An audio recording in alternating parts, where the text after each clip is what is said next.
Greetings to the class of 2022, our current juniors, and to all your families. This is a recording of a meeting that we would normally hold in person, but due to social distancing, we are recording the meeting instead. And this is going to be information on where to begin with the college application process and what you need to be doing the second semester of your junior year, along with some other information. It's going to be a lot of information to hear, so therefore we have actually posted it on our website. So I want to show you where to go to see this information. If you go to the Salem High School webpage, and right here on the left-hand side, click on School Counseling.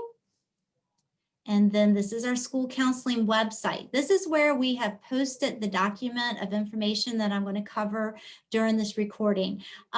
It's under the resources tab, but before I get to that document, I want to show you that we also have a seniors tab. Now, this is for the current seniors, the class of 2021, but next year we will update this information. I'm going to click on it to show you. You are welcome to view this information. Again, it is for the class of 2021, but this is the type of information that we post here. Videos, checklists, help sheets, information about Virginia Western, scholarships, so forth. Okay, but we're going to go to the resources tab, where you can find the information that I'm covering in this recording. Okay, the 2021 Guide for Parents and Second Semester Juniors. I like to call this the COVID version because this is going to be a little different than what I normally talk about at this meeting. So this is the time of year that normally juniors and parents of juniors who are college bound and looking towards applying to colleges are saying, oh, what should we be doing right now? Well, as a second semester junior, there are three major things to consider to do. Okay, one is to take the SAT and/or the ACT. These are standardized tests that colleges utilize in admission decisions. If you're going to take the SAT, then you're going to log on to the College Board website, and all of these are hyperlinked. If you're going to take the ACT, you're going to log into the ACT site in order to register. Now, going back to College Board, most of our students already have College Board accounts because they took the PSAT. And in order to get your score, you had to create an account through College Board. Hopefully you linked it to Khan Academy, which was a way to also study, or to study now for the SAT based on how you did on the PSAT. If you did create a College Board account, please don't create a second one. If you create a second one, College Board is likely going to lock you out of both of those accounts because they're going to recognize that the demographics are too similar. Okay, so something to keep in mind. I prefer for the SAT a March testing date as your first attempt. The reason being, if you take the test in March, you'll get your scores about 3 weeks later, and that gives you time to prepare and study for a retake in May or June. If you go the ACT route, then I like the April date because the ACT is offered in April. Again, you get your scores back, you can study and retake it again in June if you're not happy with your score at that point. Sometimes students will say, which one do I take? It's really up to you because colleges and universities accept both. You probably have some sense of what the SAT is like from taking the PSAT, but what I would recommend is that you go on to both websites, do sample questions, read about them, and make the decisions that is best for you. There's no reason that you can't do both if you choose. I've certainly had students that have done both, and what they find is that generally their scores are pretty comparable on both of them. The second thing that we would normally be telling our juniors to do is to start thinking about planning campus visits, even maybe during our spring break. Last spring, when COVID hit, the universities and colleges stopped their information tours and campus information sessions in person pretty immediately, and many have not reopened those yet, except for the smaller schools. The smaller schools are starting to do and have been doing some private family tours, whereas the larger universities haven't been able to do that because generally they have several hundreds of people that they're serving at the same time. However, with the vaccines coming out, things could change. keep checking the college and university's websites because this could change. They may open up and have in-person visits in April and May, who knows, or even over the summer, or certainly let's hope by next fall.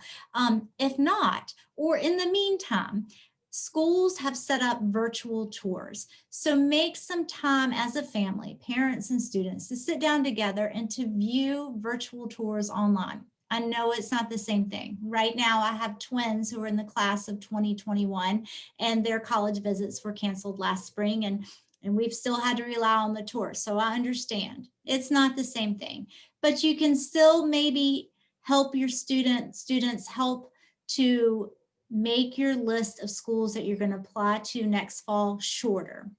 Because again, you want to apply to only maybe 5, not 15 or 20, because for each school you apply to, you're going to have certain things that you have to do in order for your application to be considered complete. Plus, you're going to have to keep up with username, passwords, recheck those accounts. And if you apply to 10, 15, or 20, that can just fill out of control. So you're going to want to narrow your list. And one of those ways to start thinking about where you might want to apply in the fall is through the virtual tours. And then the third thing for our juniors, finish the school year as strong as possible. Most students don't realize that it is the GPA, the cumulative GPA that they hold at the end of their junior year that is utilized by admissions offices. Okay, so the GPA that is going to be mailed out to you on a transcript, probably the end of June, maybe the beginning of July, is going to be the cumulative GPA that you report on your college applications. Also, hold on to that transcript that you receive over the summer because that can really help you when it comes time to input some information onto your actual college applications next fall. So put that in a safe place so that you don't lose it.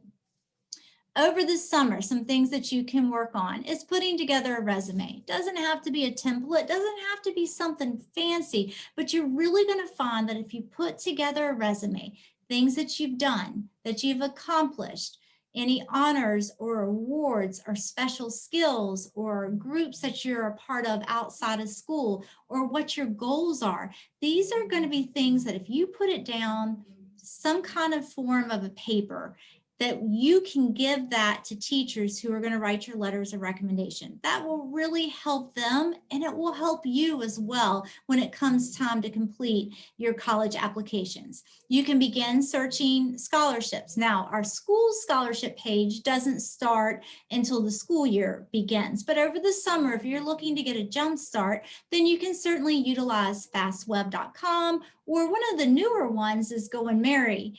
GoAndMarry doesn't seem as if it is generating much junk mail, which is really nice. So you may want to consider that. The one thing that I will caution you about, though, there are some platforms out there that are going to try to charge you fees in order to apply for scholarships. And something about that just doesn't feel right. Not only does it not feel right to me, I've also not known any students to win a scholarship that they paid to apply to. Now, if a student ever comes forward and tells me that they won a scholarship for $2,000 by paying a $5 fee, I might feel differently about that. But until that day comes, I'm just going to say be wary of any kind of scholarship platform that is asking for any kind of credit card information. Just something to consider. Also, you can go ahead, again, the place to begin is going to be the actual college websites, and note how it is that they accept their applications, you know, whether or not they require letters of recommendation. Some schools, some colleges have moved away from letters of recommendation. They don't want them because they say, you're not going to have someone write a letter of recommendation for you who isn't going to write a great letter of recommendation, and therefore, you know, it's not really that much of a help to us. And other schools are going to say, we won't accept your application unless you have at least one letter of recommendation. So you need to look at what each college and university requires. And this is where making a spreadsheet is helpful. Just doesn't have to be fancy. Make a list. Also, getting some kind of password keeper on your device or creating a spreadsheet, because again, trying to keep up with all the guest accounts is a little bit challenging for a high school senior. It's a little bit challenging for all of us to keep up with all of our usernames and passwords. But your college usernames and passwords are going to be very important so you can check your accounts, because most of the time, before they even send you anything in the mail, they have posted your acceptances online. So that's a way to find out quicker than waiting for the mail to come. So you don't want to lose those.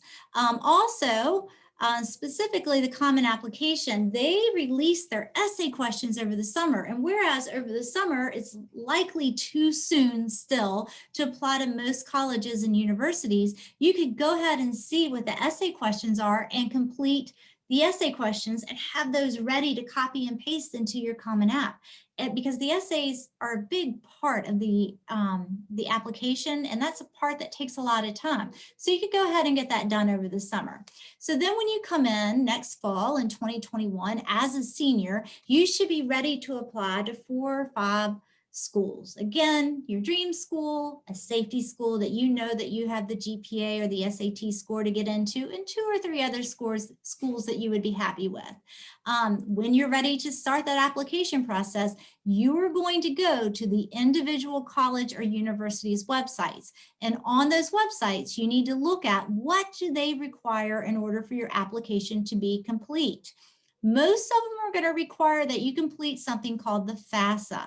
This is the free application for federal student aid. So even if you think that you're not going to qualify, most schools are going to make you jump through that hoop in order for your application to be complete. And many schools won't even consider you for merit scholarships unless you've also completed the FAFSA. And that's something that you do every year that you go to college. We'll talk about that more at the senior meeting, because actually that will open up on October 1st, 2021 for our students who will be graduating in June 2022. Some schools, again, are going to require letters of recommendation, and just some etiquette with letters of recommendation. You always, well, with the pandemic, there is no always, you try to ask your teachers in person. If you can't see them in person, you at least draft a courteous email. You provide them with some type of resume in at least a week in order to complete the letter of recommendation, and never the day before winter break, okay? All right, at least give them a week to complete a letter of recommendation. All of transcript requests and letters of recommendation requests are going to be made through Naviance. And that is something that all of our students have seen with goal setting. They've all logged into Naviance. Remember, it's your same username and password that you use for everything else for school, okay? So in order for us to send your transcript, you'll need to go into your Naviance account. Now, this is different than that. In order to send your SAT or your ACT scores, those do not come from the school. Those come from College Board or ACT. So you have to request those on your own. And just like when you schedule your test, there's also a way to send your scores from those organizations. On our Naviance page, we're also going to list the scholarships, and we put that under our senior tab as well. Other resources to consider: the scholarship to Virginia Western is known as CCAP. This is a great option for students who want to save money, who want a little bit more time to know what it is they're going to college for. Wonderful opportunity. If there is a possibility that you're going to go to Virginia Western, you should apply to CCAP. Now, they do have criteria, and one of the main criteria is that a student needs to have a cumulative GPA of a 2.5 by the end of first semester of their senior year. Some students, even if they meet the criteria, there's not a guarantee. This is not a guaranteed scholarship. Some students are awarded half, some receive all, some don't receive it, and some are put on a wait list as other students decide not to accept it because they've decided to go elsewhere. We've had students that here over the summer, they've come off the waiting list. You can still go to Virginia Western without receiving CCAP. It's just that CCAP is a scholarship, but Virginia Western does offer other means of financial aid as well. Another thing that Virginia Western offers is help with this FAFSA that I keep coming back and talking about, that is required in order for a student to receive financial aid. It is a part of the CCAP application, and Virginia Western is wonderful about providing workshops to the community. So even if you're a student who is not considering Virginia Western, your parents and you can still take advantage of the workshops that they hold in the fall, because these are open to the community, and we will send out information in the fall as we get it. And again, these are wonderful. This is a wonderful opportunity, especially if you are the oldest in your family and your parents haven't done the FAFSA before. All right. We will have a senior parent meeting. It will probably be in September if we can. If we can hold it in person, we will. If not, it will be something recorded like this. And we will be going over a lot more in-depth and specific information to the college application process. This is just kind of an introduction to it. We hope to again have a college fair at the Salem Civic Center if we can in the fall. College representatives historically have visited Salem High School, and students have had an opportunity to sign up and meet with them. Due to COVID, we've not been able to allow the representatives to come into the school this year, but we've been able to have virtual visits through Naviance on Wednesday. So again, another reason for students to be familiar with utilizing Naviance, because we've had a lot of schools, more than we've ever had come visit, actually the building, have set up virtual meetings with students through Naviance and held information sessions. So that actually has been really cool. That could be something that some of our more distant schools that aren't as close by may continue to do. Who knows? That may be something good that comes out of all of this. There's also career inventories and college planning information on Naviance, and it should be bookmarked on your student's Chromebook, but if not, here is the link.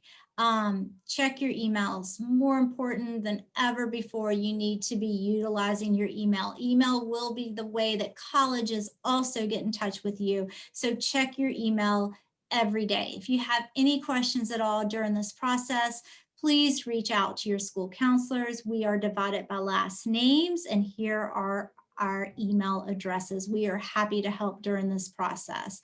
I hope that this information has been helpful to you. Please stay well, stay safe, and I hope to see everybody again in the near future.